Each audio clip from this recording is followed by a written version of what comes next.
Le nom orthophon, ça existe depuis 1249 et ça veut dire ortho, ça veut dire vrai, comme l'orthodoxie, la vraie fait.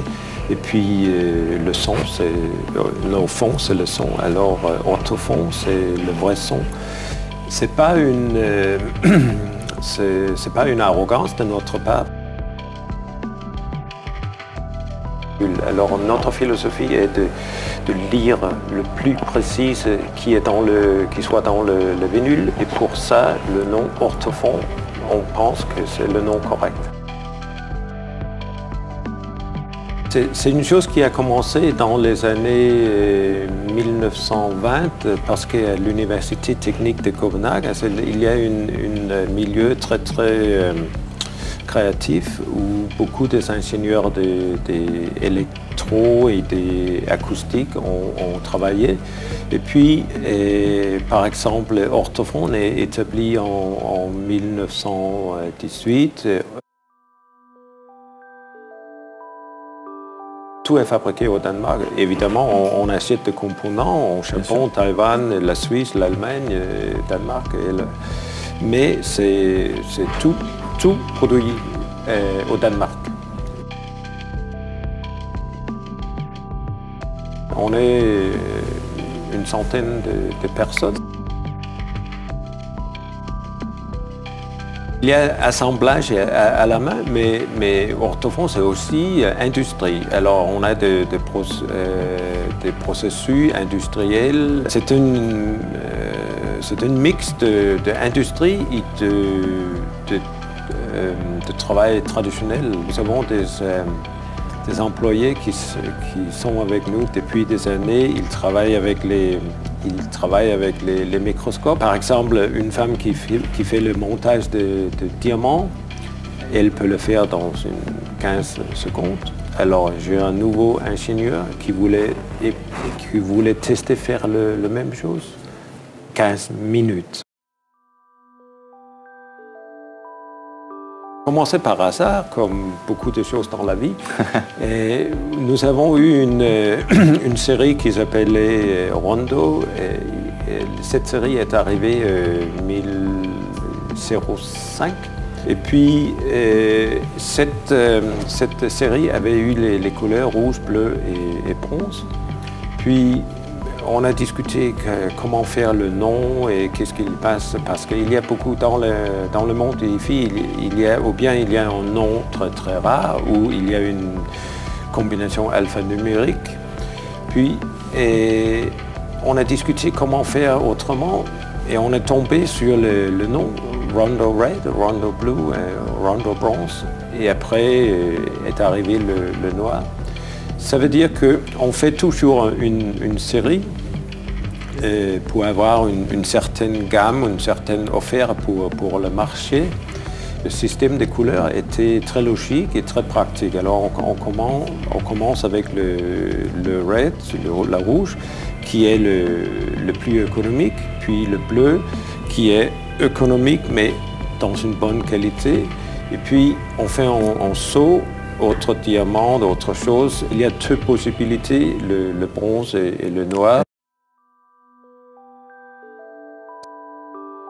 C'est tout à fait autre marché parce que le DJ, on peut dire que la platine avec la capsule, comme concept, il faut le comparer avec un instrument de musique. Parce qu'il veut faire une show, il veut faire une performance. Ça veut dire, par exemple, que la fiabilité, reliability pour le capsule est extrêmement importante.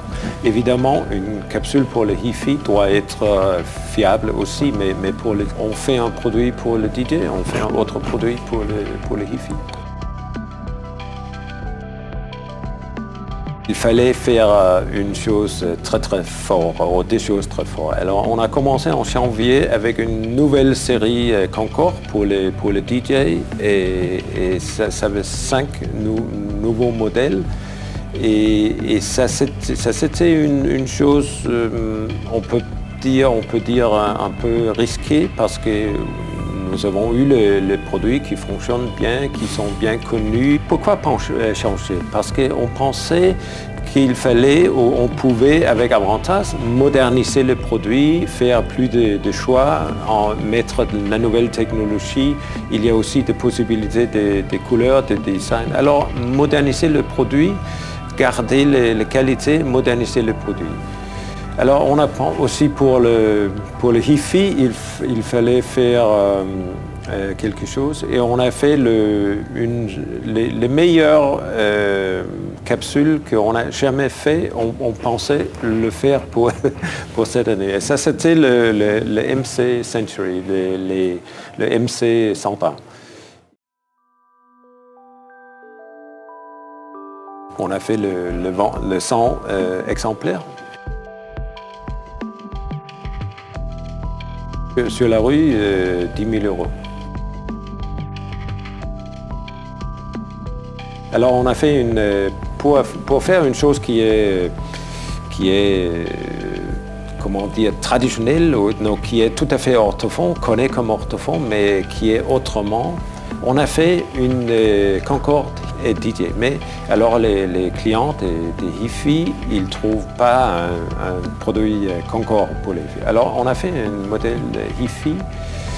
Dans le marché, sur la rue, c'est 600 €. Alors c'est beaucoup plus accessible avec un bon diamant. Et on pense que ça, c'est le produit pour les consommateurs. On ne veut pas faire une modèle anniversaire des 100 €. C'est pas correct.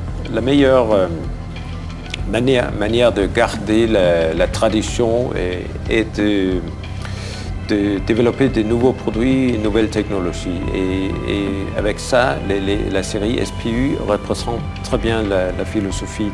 Bon, je pense que avec tous les efforts, tous les investissements et tout ce qu'il passe chez les producteurs, les fabricants, etc., on a un momentum, une vague qui va continuer.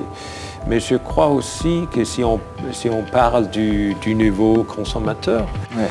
Et le vinyle a une donne qui est intéressante pour le consommateur moderne, parce que si on pense, on peut dire que la musique et la nourriture, on peut le comparer parce que ce sont des choses qu'on aime bien et qu'on consomme tout le temps et dans des situations très différentes. Alors, avec le vinyle, on n'offre pas de couvrir tout le monde de la musique, mais c'est comme la nourriture, on n'y va pas sur un bon restaurant tous les soirées, mais de temps en temps, on le fait et on le fait avec plaisir. La vinyle, à mon avis, c'est un peu comme ça, parce que la nourriture et la musique, c'est deux plaisirs pour la personne. Et ces deux plaisirs, tous les deux, ils peuvent être augmentés avec autre chose, avec comment dire, de packaging, des cérémoniels, si on peut toucher les autres sens, la vision. Et ça veut dire que je pense que même si on pense que le vinyle est un produit traditionnel, on peut travailler avec le vinyle, avec les capsules, avec les platines et offre une chose qui est effectivement très moderne pour les consommateurs.